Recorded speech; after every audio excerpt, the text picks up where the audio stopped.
Ok. ¿Cómo sé si? Bueno, pues vamos a orar para comenzar. Gracias.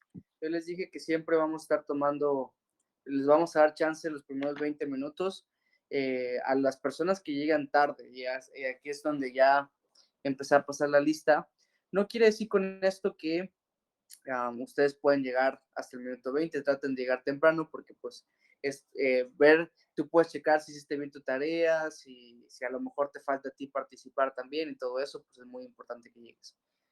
Pero vamos a comenzar de la manera que siempre comenzamos. Vamos a orar, vamos a dejar este tiempo en las manos de Dios y comenzamos con el capítulo 3 del libro, la narrativa o histórica. Señor Jesús, yo te agradezco muchísimo la oportunidad que me das de poder compartir esto con mis hermanos. Te pido que a cada uno le des la pasión de poder venir a tu palabra, Señor, porque es importantísimo que tengamos la motivación correcta, Padre, de poder venir y encontrar las palabras, el mensaje que tú quieres para nosotros. Y te pido por ellos, ayúdalos a entender y ayúdame a mí a explicar bien para que podamos aprender juntos cómo estudiar tu palabra, que creo que tú estás más interesado que nosotros en que aprendamos eso.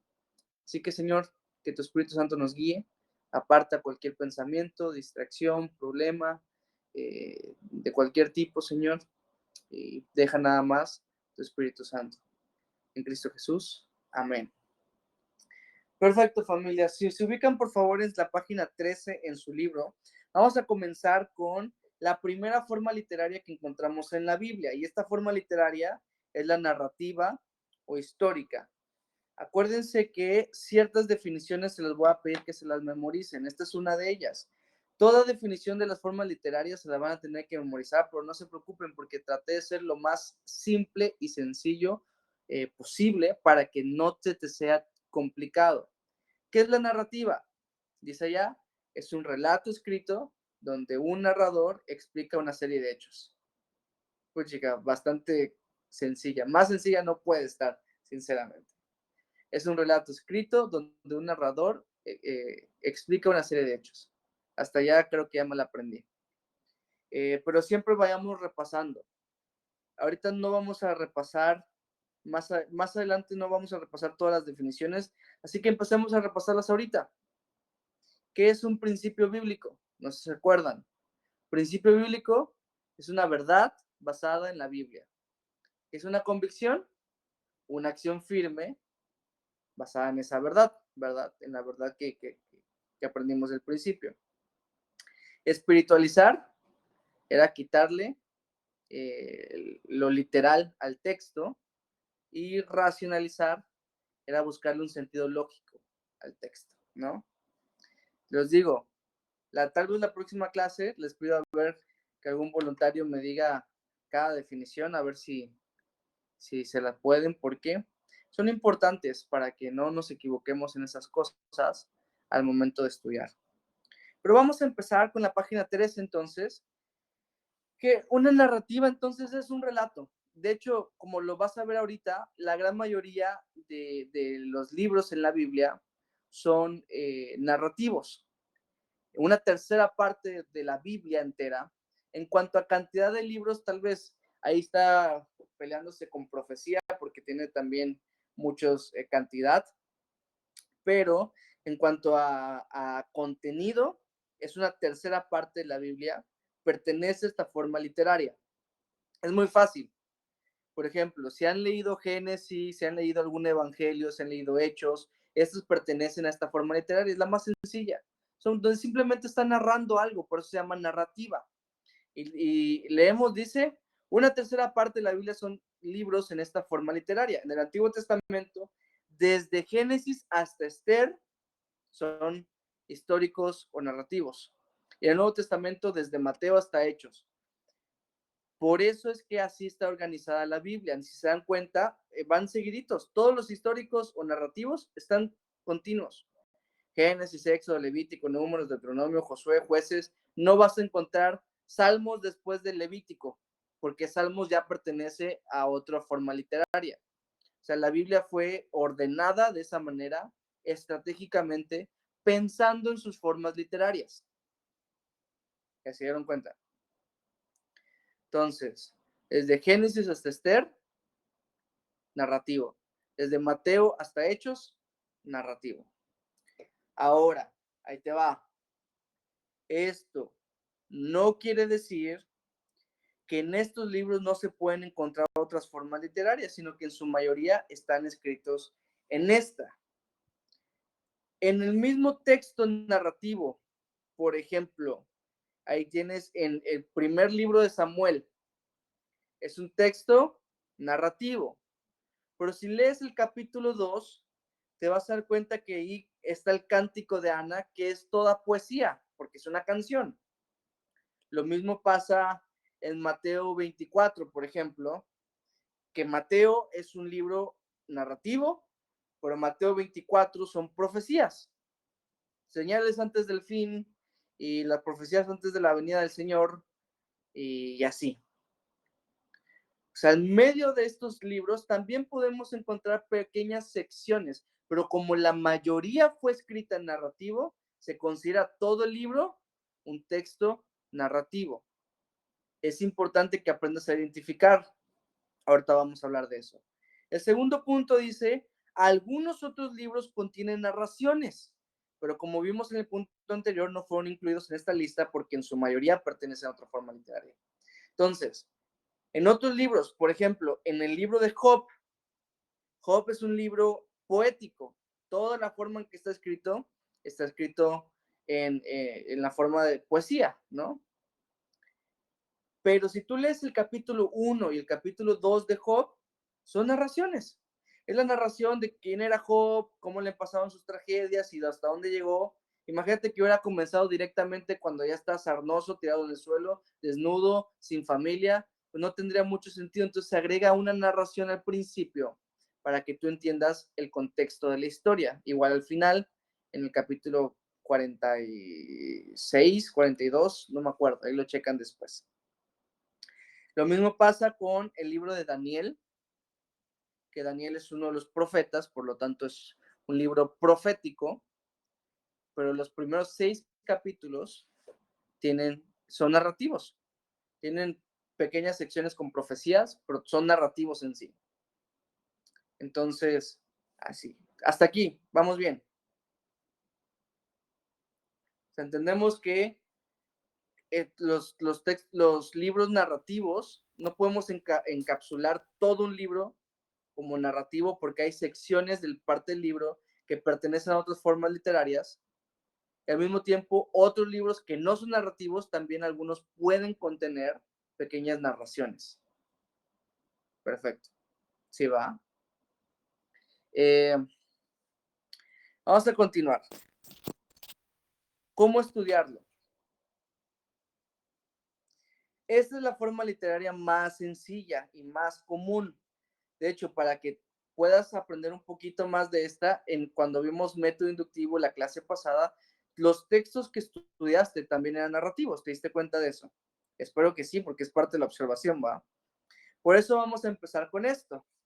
Ahora, empezamos con la observación y en la observación dice que del inciso A al C en todas las formas será lo mismo. Solo el D y el E cambiarán un poco y lo explicaremos a continuación. Pero yo quisiera que tú y yo ahorita repasáramos ahorita mismo cuáles eran esos incisos A, B y C, que de hecho todos los tenemos que memorizar, ¿ok? Porque siempre que vengamos a la Biblia tenemos que llevar este formato para que podamos tener éxito en nuestro estudio. Entonces, el inciso A, leer cuantas veces puedas, ¿no? Leer, leer, leer, la cantidad la determinas tú. El inciso B, determinar qué tipo de forma literaria es. Estoy estudiando esto, pero ¿qué es? ¿Es narrativo, poético, profético, parábola o epístola? ¿Qué es?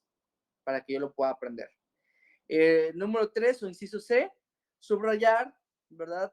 Resaltar ahí con marcador o con lo que puedas, hacer anotaciones a un lado, todo lo que resalte para ti, todo, todo, todo, todo, todo, todo. Estás observando el texto. El inciso D, que es el que vamos a empezar ahorita, son las preguntas de reportero. hacerte cuantas preguntas puedas. ¿A quién le está diciendo esto? Y todo ese tipo de cosas. Ahorita, de hecho, las preguntas deben de ir de acuerdo al relato.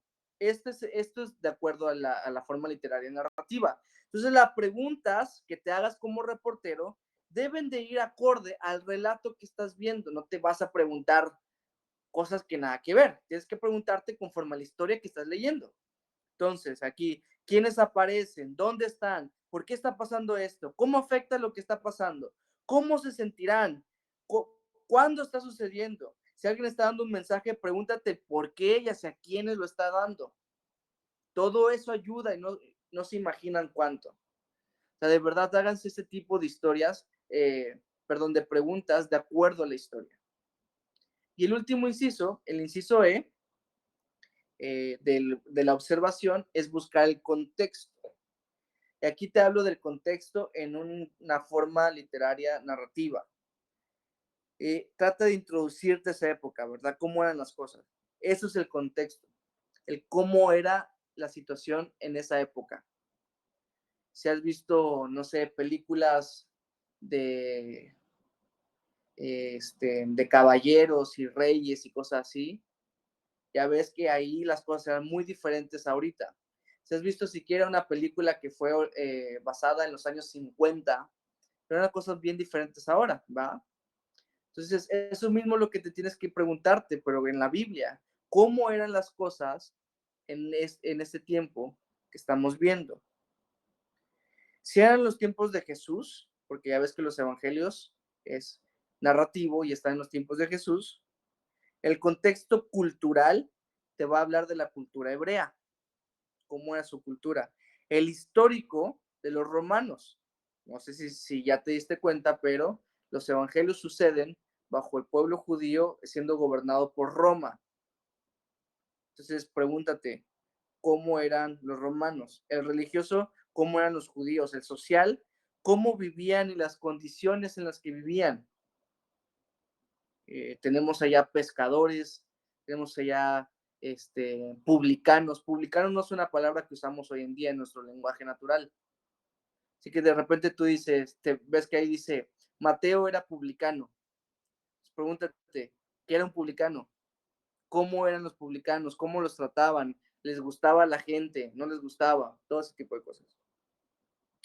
El geográfico te va a decir cómo era el lugar, como lo que hablábamos la clase pasada del paralítico, que de hecho esto lo vamos a ver hoy, ¿ok? Todo eso es en la observación. Tengo que leer, tengo que ver qué tipo de texto es, tengo que subrayar y resaltar, hacerme preguntas y buscar el contexto. Todo esto estoy observando el texto. Y todo esto, acuérdense, a mayor observación, mejor interpretación. Es la regla.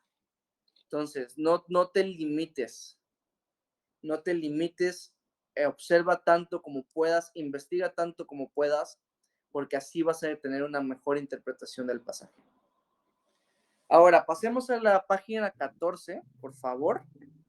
Disculpa, En la página 14, dígame. ¿Puedo hacer preguntas o hasta el final? No, sí, de una vez. Nada más a manera de consejo de tu parte, siempre me pasa cuando quiero estudiar la Biblia, me cuesta mucho buscar dónde puedo basarme o dónde puedo buscar información. De hecho, es un reto Okay. que trato de vencer con estos estudios, porque siempre que quiero estudiar la Biblia se me cierra, o sea, me cierro bastante. Tal vez mi forma de ser es así.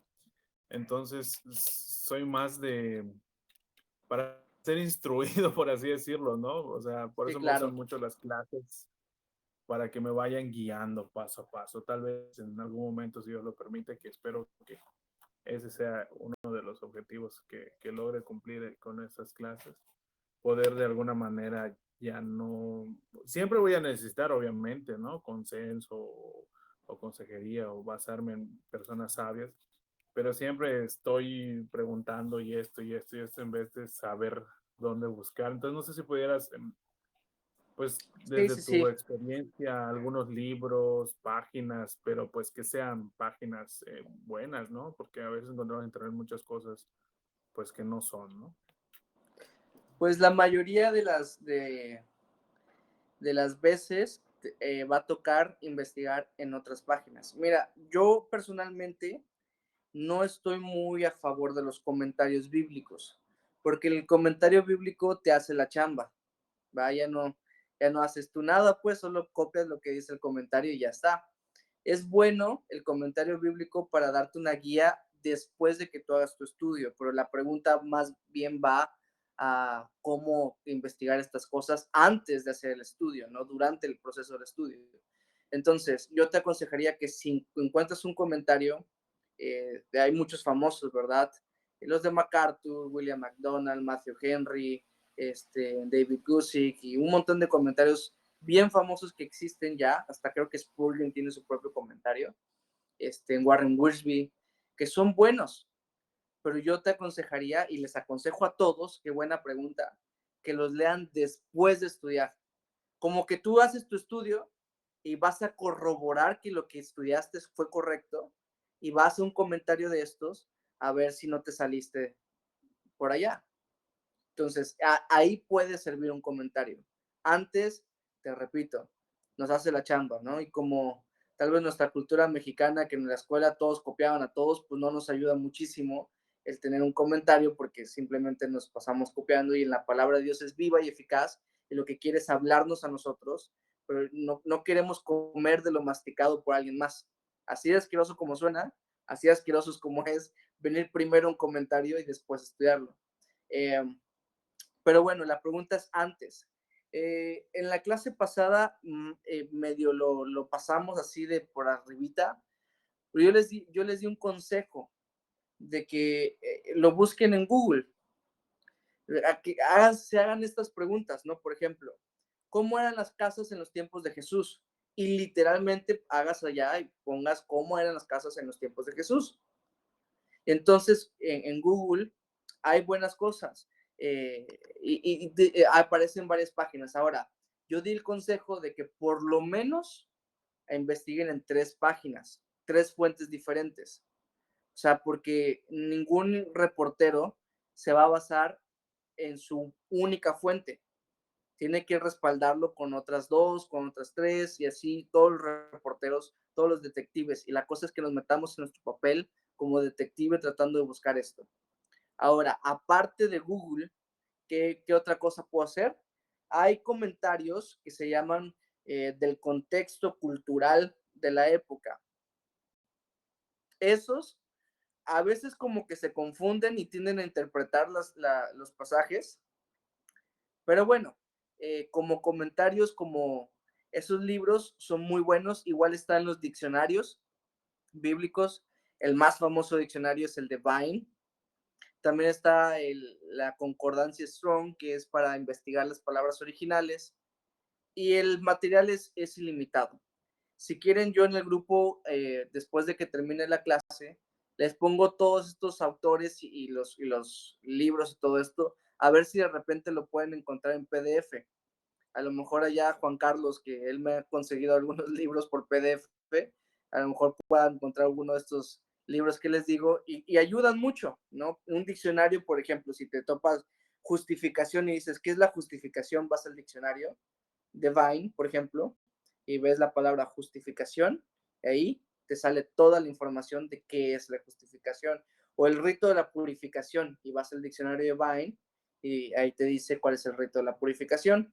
O si vas a un comentario contextual, o sea, del contexto cultural, ahí mismo te van a decir cómo eran las cosas en la época, esas cosas que es lo que estamos buscando. Pero sí es posible hacerlo únicamente con Google. Y es más, sí es posible hacerlo solamente con la Biblia, porque así estudiaron muchos y aprendieron bastante. Pero bueno, ahora que tenemos ustedes y yo esta bendición de tener internet, que a lo mejor personas en las décadas pasadas no tuvieron esta bendición, pues usémoslo también. A lo mejor sí te encargamos, Juancho, el que nos ayudes con algunos libros, a ver si tu hacker interno nos puede echar la mano para que les ayudes a nuestros hermanos. ¿Va?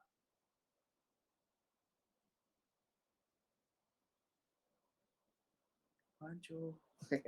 Bueno. Pero bueno, entonces, como les decía, a lo mejor algunos de estos materiales que vamos a tratar de conseguir les ayuden para conseguir el contexto cultural de cada cosa. Pero repito, cuando tú te hagas las preguntas, que de hecho ahorita vamos a ver más o menos un ejemplo, por ejemplo, en el pasaje que estudiaron, la cuarta vigilia de la noche, de repente dices tú, ¿qué rayos es la cuarta vigilia de la noche? Seamos honestos, nadie sabía, ¿no? Cuarta vigilia de la noche. Entonces tú pones literalmente, eso es lo que yo hice para ver si ustedes lo podían hacer en Google, se los prometo, lo corroboré en parte y entré a Google y puse cuarta vigilia de la noche en la Biblia. Y ahí me apareció 3 de la mañana. Así de fácil, así de sencillo. Entonces, en Google sí se puede. Pero bueno, ahí para ayudar todavía un poquito más, vamos a ver si conseguimos ese material para que puedan ahondar un poquito más en el estudio contextual de la palabra de Dios. A través de este método que estamos aprendiendo ahorita en la observación, interpretación y aplicación, vamos a poder llegar a los mismos resultados, teóricamente, que los grandes estudiosos de la palabra de Dios. Se los prometo. ¿Por qué? Porque tanto ellos como nosotros gozamos del mismo Espíritu Santo, de la misma palabra de Dios y de las mismas capacidades también. Acuérdense que el Señor nos salvó a lo mejor de lo mejor del mundo, salvó a lo peor, y ahí estamos todos, a lo vil y menospreciado, los necios, para avergonzar a los sabios. Entonces, tenemos de todo para poder llegar a las mismas conclusiones que aquellos grandes estudiosos de la palabra de Dios. Por eso es importantísimo que aprendamos las bases del método inductivo. Si tienen dudas de las bases del método inductivo, les va a tocar volver a ver en la clase pasada. Ahorita, como les dije, esa clase ya no vamos a ahondar otra vez en los mismos términos porque nos vamos a alargar muchísimo cada clase. Así que si tienen duda de algunos términos del método inductivo, vean la clase. Estuvo larga, pero era necesario para poder ver esta terminología, a qué se refería todo esto, ¿ok? Ahorita más bien, yo les voy a enseñar cómo poner este método inductivo en la forma narrativa y algunas técnicas para que se les puedan estudiar mejor todavía y encontrar la correcta y única interpretación de los pasajes. Así que, de verdad, y en serio, también se los digo, que si tienen alguna duda, no duden en preguntarme, ¿va? Y con mucho gusto les voy a ayudar y echar la mano y resolver las dudas que tengan. A veces me tardo un poco en responder, ténganme paciencia también, pero siempre voy a responder, se los prometo. Ahora, entonces, en la observación, buenísimo para repaso. Leer varias veces. Determinar la forma literaria. Subrayar y anotar todo lo que resalte. Preguntas de reportero. Buscar el contexto. ¿No? Buscar el contexto. Ahora nos metemos a la interpretación y en la interpretación no son pasos a seguir, sino son reglas a respetar. Cuando vamos a interpretar, tenemos que respetar estas reglas, que también son 5. ¿Cuáles son estas 5? Una sola interpretación. No cada quien lo interpreta como quiere.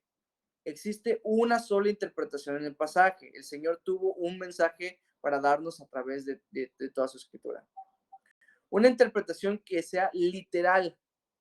Y ya hablamos de qué significa literal para la poesía, la profecía, la simbología en la Biblia. Ya hablamos de eso. Básicamente es respetarlo en su forma literaria. Pero bueno, una sola interpretación, una interpretación que sea literal. La Biblia interpreta a la Biblia ¿verdad? El Nuevo Testamento es superior, tiene primacía sobre el Antiguo Testamento. O sea que si lo dice el Antiguo Testamento, pero no lo dice el Nuevo Testamento, no lo creemos. Todo tiene que pasar por el filtro del Nuevo Testamento. Y el último, pero no menos importante, donde la Biblia calla, nosotros callamos. Si la Biblia no dijo que Lot era un desgraciado por haber dejado y abandonado a su tío y que se fue a Sodoma, nosotros tampoco lo vamos a decir. De hecho, la Biblia dice que Lot fue justo y que todos los días sufría por el pecado de Sodoma. Entonces, dejemos de criticar a los que a los que la Biblia Dios nunca criticó, y nosotros empezamos a decir, es que esto hizo mal porque no sé qué, y Dios nunca le dijo nada malo, pues. Pero bueno, donde la Biblia calla, nosotros callamos. Para interpretar correctamente, sigue las reglas que vimos en el capítulo 2. Ya los vimos, ya las acabamos de repasar. Y te pongo aquí, no te preocupes si no lo entiendes en la primera. Recuerda que se trata de practicar. Trata de ser muy simple. Lucas 17, 5 al 6, habla de que cuando los discípulos le dijeron, Señor, aumentanos la fe, y el Señor le dijo, si tuvieras fe, como un granito de mostaza, así chiquitillo. Si tuvieras esta cantidad de fe, se nota el espacio que estoy haciendo, ahí véanlo con mi frente. Si tuvieran fe de este tamañito, podríamos decirlo un sicómoro, un árbol, traspásate y plántate allá, dice el Señor. O sea, así. La frase que te pongo abajo del ejercicio siempre te va a echar la mano. Así que échale un ojito para que no digas blasfemias, ¿va? Ahí abajo dice, la fe más pequeña en la persona correcta hace grandes cosas. Y viste que dice la fe más pequeña, no se trata de tener más fe. Básicamente Jesús lo que les dijo es, ¿para qué te voy a aumentar la fe? Porque si tuvieras fe de este tamañito, podrías hacer grandes cosas. No se trata entonces de la cantidad de fe, sino de la calidad de la fe. Que sea una fe genuina. Órale, otra cosa va diferente. Vamos a ver las 3 técnicas que les estoy poniendo. Estos nombres de estas técnicas son míos, por eso es que están medio raros. Pero son 3 técnicas que se usan y que de hecho yo uso también para mi interpretación de la palabra de Dios, y que les voy a demostrar cómo estas técnicas ayudan muchísimo a encontrar el mensaje detrás. ¿Ok? Vamos a ver, la primera es una de mis favoritas. Se llama la serie completa. La serie completa. Así como cuando miras una serie y tiene un título y supuestamente cada capítulo tiene que ver con el título que lleva, así también al interpretar debes buscar la enseñanza principal a la que cada una de las enseñanzas que encuentres se relacionan. Veamos una serie cualquiera, no sé, Squid Game, ¿no? Que está ahorita famosísima, el juego del calamar. Tiene, no sé, 8, 9, 10 capítulos, no me acuerdo, y todos tenían que ver con el juego del calamar, que era básicamente el concurso con que se metieron todos los participantes. Sin spoilers, eso ya lo saben, porque quiera ver la serie, que la vea. Por cada capítulo va relacionado al título. Entonces, por eso se llama esta técnica la serie completa. ¿Cuál es la técnica? Que aparece ya en letras mayúsculas. Anota todas las enseñanzas posibles que veas en tu texto y no las mires como enseñanzas separadas, sino como parte de un todo. Piensa en qué se relacionan todas ellas y anota la enseñanza principal. Te voy a poner un ejemplo. En Mateo 14, 22 al 33, que es lo que tú hiciste de tarea, te voy a dar 4 de las muchas enseñanzas que probablemente hay en ese pasaje. Número 1, comunión con Dios, ¿verdad? Porque Jesús se apartó para orar. Entonces, una de las enseñanzas que nos deja ese pasaje es la importancia de la comunión con Dios. Número 2, Jesús por encima de la tormenta. ¿Te diste cuenta que Jesús estaba caminando por encima de la tormenta, mostrándonos el poder que tiene Jesús? El engaño de los ojos, también es una enseñanza, porque los discípulos al ver a Cristo gritaron varonilmente, un fantasma, ¿no? Pero sus ojos los engañaron. Número 4, no mirar las circunstancias, ¿verdad? No mirar el alrededor, es una enseñanza que hay en ese pasaje, que de hecho es muy famosa. Entonces tenemos las 4, comunión con Dios, Jesús encima de la tormenta, engaño de los ojos y no mirar las circunstancias. ¿Qué tienen en común estas 4 enseñanzas? Lo vamos a pensar, lo vamos a buscar nuestra creatividad y vamos a encontrar una cosa en la que se relacionan. Por ejemplo, yo te puse 3 cosas que podríamos decir que se relacionan. Todas ellas se relacionan en dependencia en Dios. ¿Por qué? Por la comunión con Dios, por mirar a un Jesús por encima de las circunstancias, de no mirar nuestras circunstancias, sino al contrario, depender de Dios. Entonces ahí tengo que la enseñanza principal de ese pasaje puede ser la dependencia en Dios. Puede ser también los ojos puestos en Jesús, puestos en Dios. Mis ojos puestos en Jesús me van a ayudar en mi comunión con Dios. Mis ojos puestos en Jesús me van a hacer que no mire las circunstancias, ¿verdad? Sino que incluso mis ojos puestos en Jesús van a ver ese Jesús por encima de las circunstancias. Ya ves, o sea, también podemos decir que esa enseñanza encapsula todas las demás. Por último, una mirada de fe, porque la fe viene a través de la comunión con Dios, la fe de creer que Jesús está por encima de la tormenta, la fe de no dejarme intimidar por mi circunstancia alrededor mío, sino por Cristo, etcétera, etcétera, etcétera. Pero ya ven cómo a través de un título, digámoslo así, puedo encapsular todas las enseñanzas y ahí basarme y trazar esa directriz para mi estudio. Entonces, a través de esta técnica, puedo enfocar mi estudio en algo. ¿Se dieron cuenta entonces cómo le hice? Lo único que hice fue sacar todas las enseñanzas posibles del pasaje. Todas las que pude.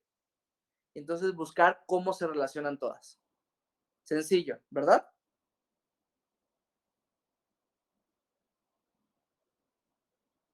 ¿No fue sencillo? ¿Lo vuelvo a explicar?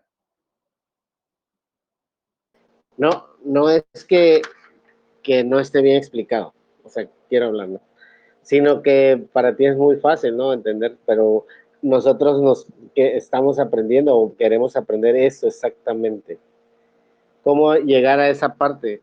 Yo pude haber puesto Jesús por encima de la tormenta, pero quizás no pude haber encontrado no mirar las circunstancias.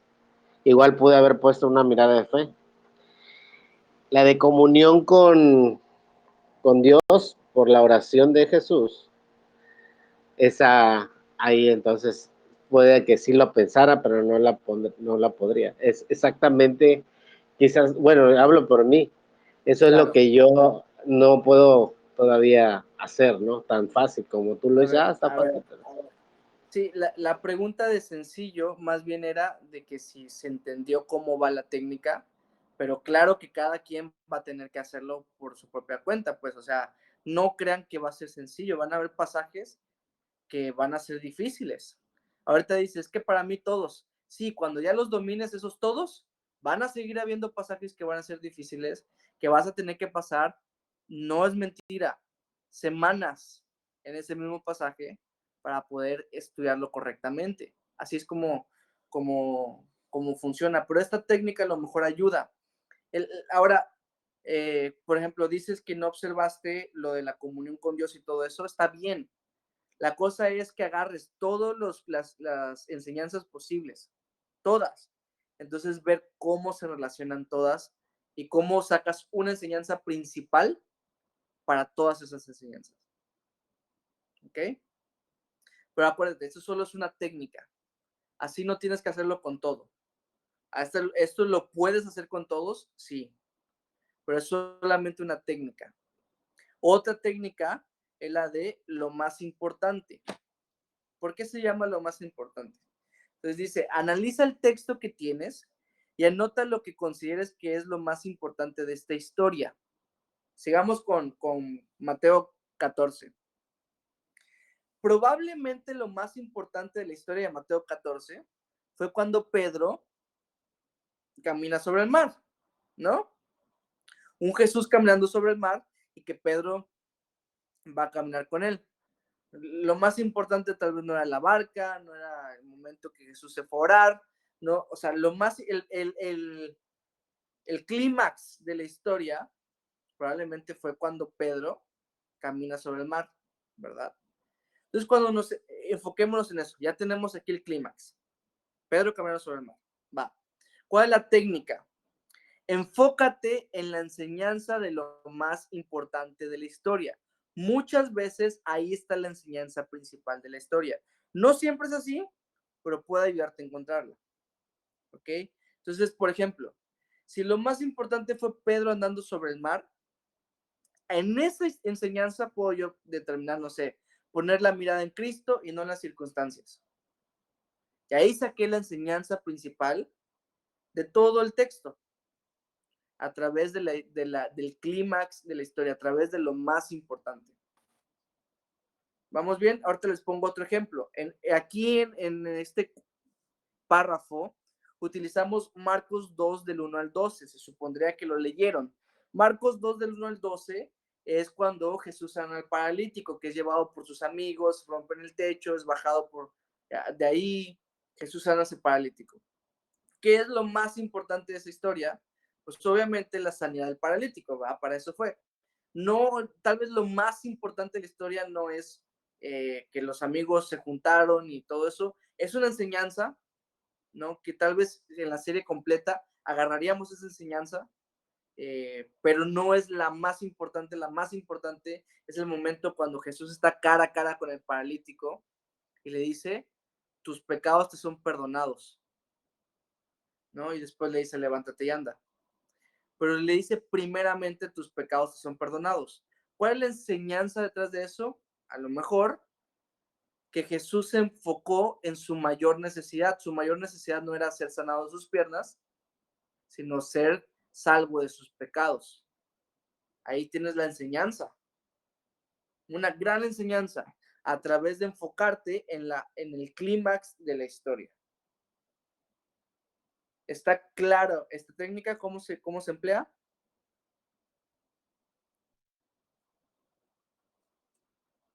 Bueno, Sí. A ver, es que yo había confundido, pero sí, es que es la de la serie completa es un tanto más extensa, pero es más precisa, claro, ¿no? Porque agarras todo. Y de lo más importante, como dijiste, puede ser la enseñanza principal, pero, o sea, o te puede llevar a esto, pero en cambio en la serie completa sí, porque vas a agarrar todos los temas importantes. sí. A veces, como les dije al final de estas técnicas, a veces vas a tener que emplear una, o a veces dos, o a veces tres, porque lo que pasa es que no siempre va a funcionar.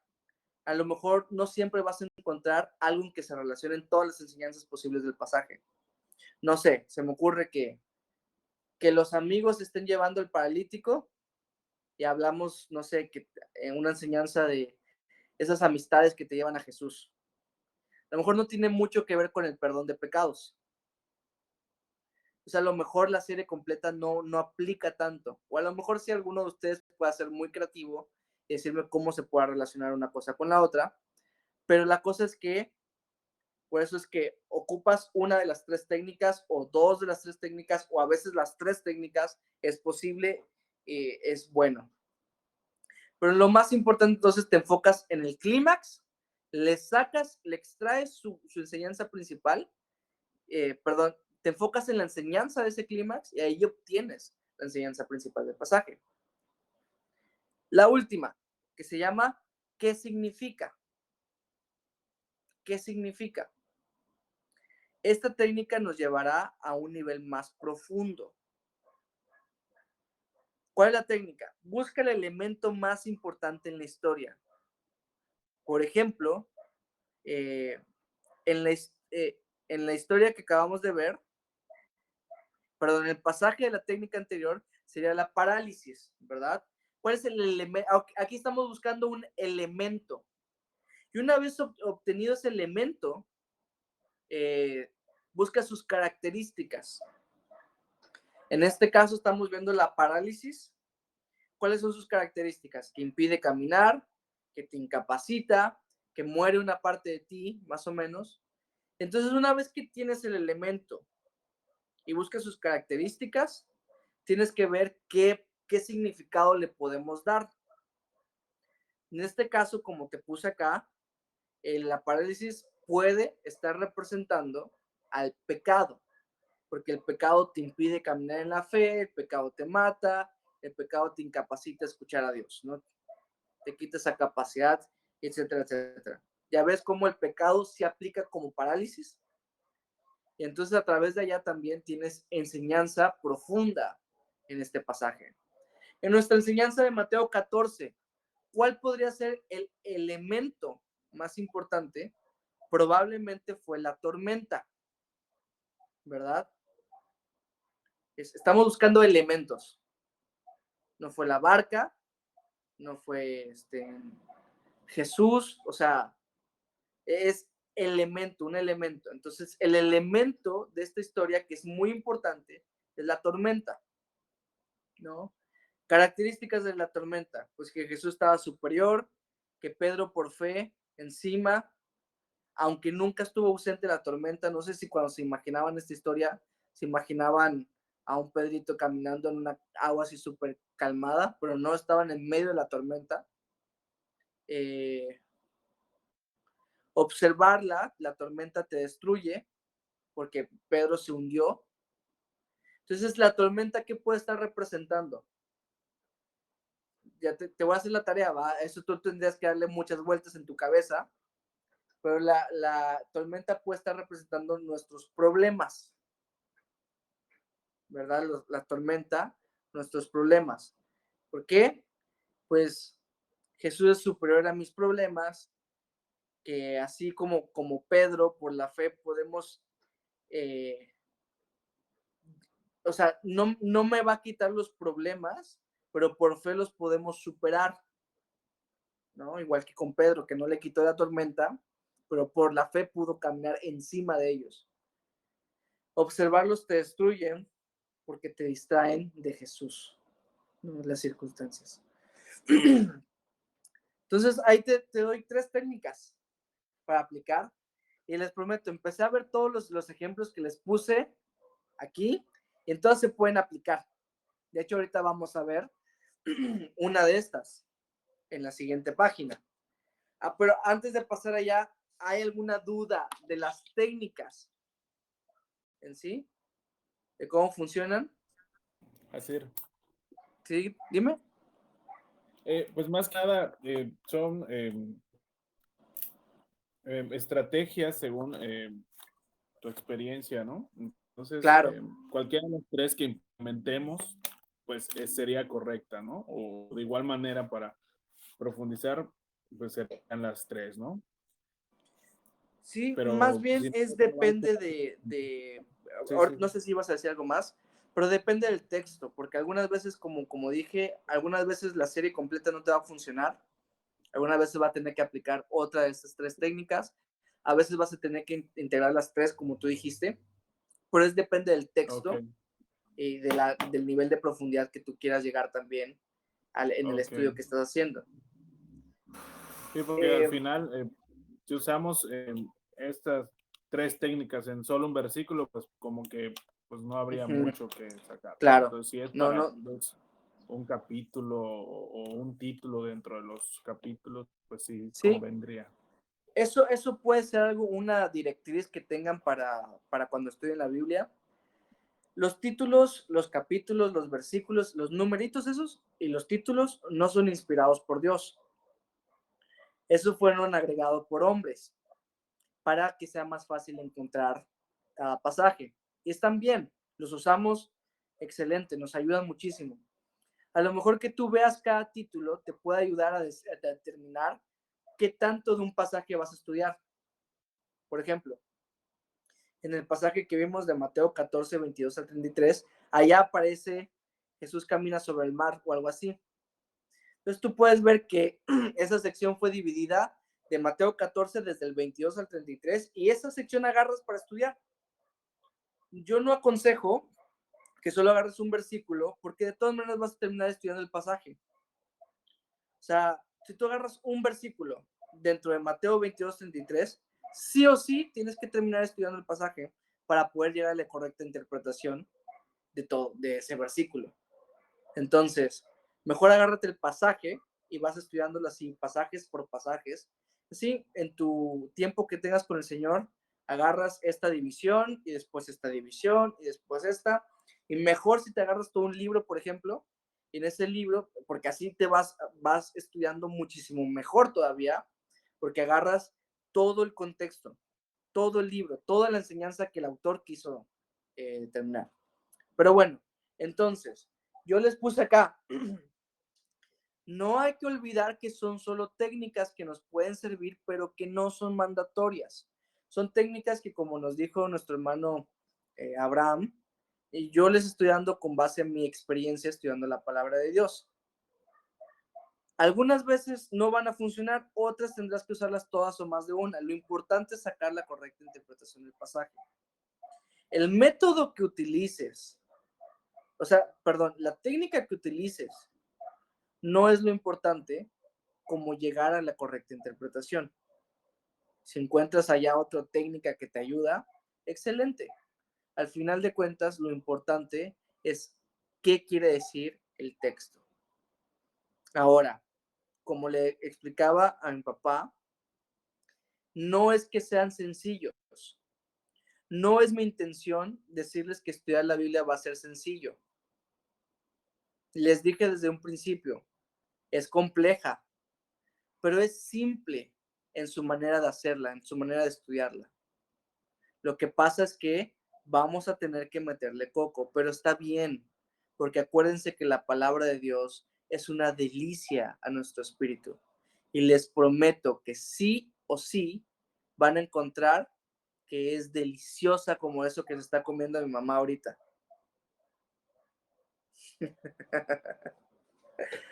Pero sí, es una bendición poder estudiar la palabra de Dios. En la aplicación, para aplicar correctamente, sigue las reglas que vimos en el capítulo 2. Debo decirles que en algún otro material que ustedes consigan en cuanto a la aplicación, va a ser un poco diferente a la aplicación que yo le estoy manejando. ¿Por qué esto es así? En la mayoría, la aplicación va a ser, por ejemplo, en el pasaje de Mateo 14. Hablando ¿Perdón? Jessica. Jessy. Sí, tengo una duda. Dímelo. En las técnicas donde me dices la más importante, em, yo sé que esas son las técnicas que que tú manejas o con las que tú has trabajado y con las que has entendido más esto, ¿no? Ajá. Entonces, por ejemplo, en un pasaje tenemos que llegar todos a una sola misma conclusión, que es eso lo más importante. No sé si me doy a entender. Sí, porque es que lo más importante no es determinado por nuestro criterio. Ah, perdón, creo que está teniendo Sherry problemas aquí, está haciendo mucho ruido. Pero lo que me refiero es que no es determinado por nuestro criterio, sino que es el clímax de una historia. Estamos hablando de lo narrativo histórico, ¿ok? En lo narrativo histórico, acuérdense que estas son técnicas para esta forma literaria. En otras formas literarias vamos a ver otras técnicas. En una historia hay un clímax. Digamos, en el Evangelio de Mateo, Marcos, Lucas y Juan, ¿cuál es el clímax? Pues la muerte y resurrección de nuestro Señor. Ese es el punto importante del Evangelio, ¿no? Entonces, en la historia vas a tener que determinarlo, sí, y a lo mejor te vas a equivocar algunas veces, pero no le tengas miedo a eso. No le tengamos miedo al fracaso. Estas pláticas motivacionales de autosuperación y ese tipo de cosas me encantan y me fascinan y qué buenísimas están, pero no hay que olvidar que nosotros estamos nosotros somos pecadores y estamos de lo más abajo y que somos lo vil, y todo eso nos va a generar muchísima humildad. Al no tenerle miedo al fracasar, vamos a aprender de nuestros fracasos, hermanos. Se los prometo. Cuando veamos una historia, va a haber una parte que es la más importante, por ejemplo, que tú consideres, no sé, de la historia de Pedro, a lo mejor tú pudiste haber dicho, para mí lo más importante era que Jesús oró porque es muy importante la oración.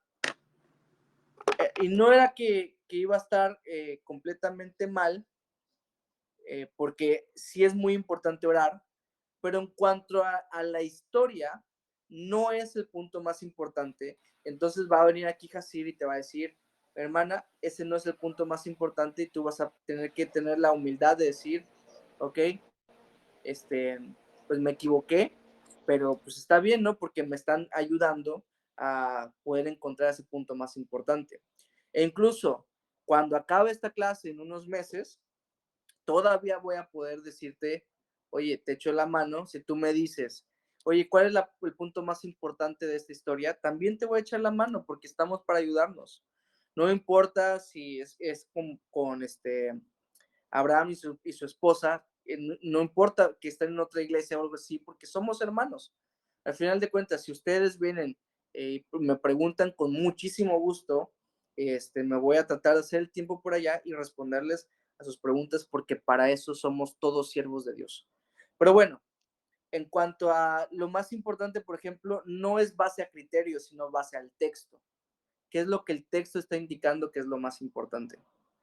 Pero con esto concluyo la respuesta a tu pregunta, Jessy. Esto se determina con práctica. ¿Ok? Vamos a necesitar practicar y practicar y practicar. Vamos a avanzar para que pasemos a la última actividad. Dice aplicación. Les estaba explicando que la aplicación para algunas personas es una cosa, para mí es otra cosa. Te voy a explicar por qué. La aplicación, por ejemplo, en el pasaje de Mateo 14, 22 al 33, que es la historia de que Jesús camina sobre el mar, para muchos va a ser la aplicación que no te enfoques en tus problemas. Lo que yo he puesto en la interpretación. Yo les dije, ahí es donde se saca la enseñanza. En la interpretación se busca ver cuál es el significado. ¿Por qué no lo puse en aplicación? Porque este estudio que estamos llevando no es cómo compartir la Biblia. Si estás dando una enseñanza, obviamente la parte aplicacional es, hermanos, no miren sus problemas, miren a Jesús. Pero esto no es cómo compartir la Biblia, esto es cómo estudiarlo de manera personal. Por lo tanto, siempre tiene que ser personal. Mi esposa, cuando compartió y habló de esta parte, dijo, ustedes saben que estamos, mi esposo y yo, distanciados por 6 meses, apenas han pasado 2 y se sienten como que ya pasó muchísimo tiempo. Lo bajó a un nivel personal. Así es la aplicación para tu estudio bíblico. Aún los predicadores que tú miras, que predican y que escuchas los domingos, que escuchas en internet, todos ellos se supondría que tendrían que llevar la aplicación a un nivel personal primero y después ver cómo lo aplican para los hermanos. Porque si no, no estamos recibiendo lo que el Señor quiere darnos. ¿Cómo vamos a experimentar la guía del Espíritu Santo, la guía de la palabra de Dios, lámparas a mis pies tu palabra, y que me esté indicando el siguiente paso si nunca lo bajo a un nivel personal? Entonces todo el tiempo voy a decir, este pasaje habla de la fe, y ya, ahí se va a quedar. Pero el Señor quiere decirte, no tomes esta decisión, agarra ese trabajo, habla con esta persona. El Señor quiere llevar su palabra a un nivel personal también. Y si tú, cuando estudias la Biblia, no lo llevas a un nivel personal, jamás vas a experimentar la guía del Espíritu Santo a través de la palabra de Dios. Entonces, sí o sí, la aplicación tiene que ser personal. Hermanos, la verdad es que la mayoría de las tareas ni las leo. No temas ponerte muy personal en la aplicación. Y en las que leo, casi nunca leo la parte de la aplicación porque es la que menos me importa. Lo que más me importa en la aplicación es que tú lo lleves a un nivel personal tuyo. Y si quieres mandarme una aplicación que no lo llevaste a un nivel personal, de todas maneras en tu libretita, hazlo también de una manera personal. Porque de eso se trata, mis amados hermanos. De que llevemos la Biblia al interior. Cuando uno come, esa comida se deshace en nuestro estómago separa los nutrientes y quita los desechos, pero se hace parte de uno. Cuando uno coma la palabra de Dios, también se haga parte de nosotros en nuestra vida diaria. ¿Ok? Por eso es que yo lo puse ahorita en aplicación y otros lo ponen en otro lugar. Te voy a poner un ejemplo. Vosotros sois la sal de la tierra, pero si la sal se desvaneciere, ¿con qué será salada? No sirve más para nada, sino para ser echada afuera y hollada por los hombres. Voy a leer observación, interpretación y aplicación y les reto a que me digan qué técnica utilicé en este pasaje. ¿Ok? ¿Cuál de las tres técnicas utilicé? Observación. Ahí va la observación. Yo soy la sal. ¿Por qué dije eso? Porque dice, vosotros sois la sal de la tierra, ¿va? Estoy observando que el pasaje dice que yo soy la sal. ¿Para qué servía la sal en los tiempos de Jesús?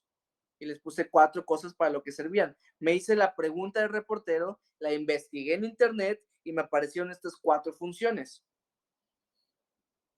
Para preservar alimentos, para sanar heridas. Qué doloroso debe ser eso, ¿no? Ser sanado con sal. Para sazonar alimentos, para que tengan sabor. Era muy valiosa porque a veces la usaban como pago. ¿Por qué se echaba afuera y era pisada? Cuando perdía la sal sus cualidades, que la hacían salada, ¿va? En el invierno la usaban para derretir el hielo de los caminos y la gente obviamente como era parte del camino, pues la pisaba. Entonces todo eso es observación, ¿ya viste? No tiene nada de enseñanza básicamente, todo es observación. Ahora vamos a interpretarle, vamos a buscarle una enseñanza, vamos a ver sí, qué quiere decir el texto, ¿no?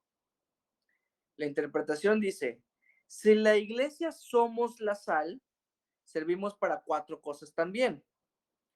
Para detener la descomposición de este mundo, para sanar las heridas de la gente aunque duela, para darle sabor a la vida, y 4, somos muy valiosos. Ahora, si perdemos lo que nos hace salados, que esto, pues Cristo es el que nos dio el valor de la sal, Él dijo, ustedes son la sal, entonces Cristo es el que nos hizo salados, entonces no serviremos para nada, solo para que nos pisen, ¿verdad? O sea que debemos tener a Jesús para poder ser salados. La aplicación, miren cómo lo bajo a un nivel personal. Soy muy valioso para Dios y Él me ha puesto para sanar Chetumal en todos estos aspectos. No debo olvidar mi propósito de estar aquí, hablar la verdad, no importa si esto ofende a las personas. Lo estoy aplicando a mí porque yo venía a otro lugar, para los que no saben, yo venía de Guatemala y llegué aquí a Chetumal y entonces lo bajé aquí, que el Señor me trajo acá para sanar Chetumal, ¿no? En el sentido bíblico, no en el sentido coloquial, porque ahí sí está medio fregado, ¿va? Pregunta, ¿qué técnica para mí muy evidente estoy utilizando acá? ¿Qué significa? Técnica de Serie qué completa. significa. ¿Vieron? Agarré el elemento más importante, le busqué sus Buscaste características. ¿Perdón? ¿Alguien habló? qué fue, qué significa. Yo, ¿me escucho? ¿Sí? Que buscaste el 3, que fue, qué significa, porque buscaste un elemento y en base a eso fue que hiciste toda Claro. tu La técnica es buscar el elemento más importante, sacarle sus características y buscarle un significado a esas características. ¿Ok? Eso fue exactamente lo que hice. Van a tener 10 minutos a partir de ahorita, ¿ok? Para hacer la práctica en clase. Es un pasaje conocido por muchos, y si no, te lo presento ahorita. Van a tener 10 minutos para hacer observación, interpretación y aplicación. Yo sé que 10 minutos no es nada de tiempo, así que obviamente va a haber mucha misericordia por si no lo haces correctamente o si lo hiciste muy simple, si no profundizaste tanto, etcétera, etcétera. Así que vamos a tener 10 minutos para hacer este pasaje. A partir de que yo les diga, lo compartimos y se acabó la clase. Voy a dejar de grabar acá, si es que encuentro cómo. Ahí está, detener grabación. Digan adiós.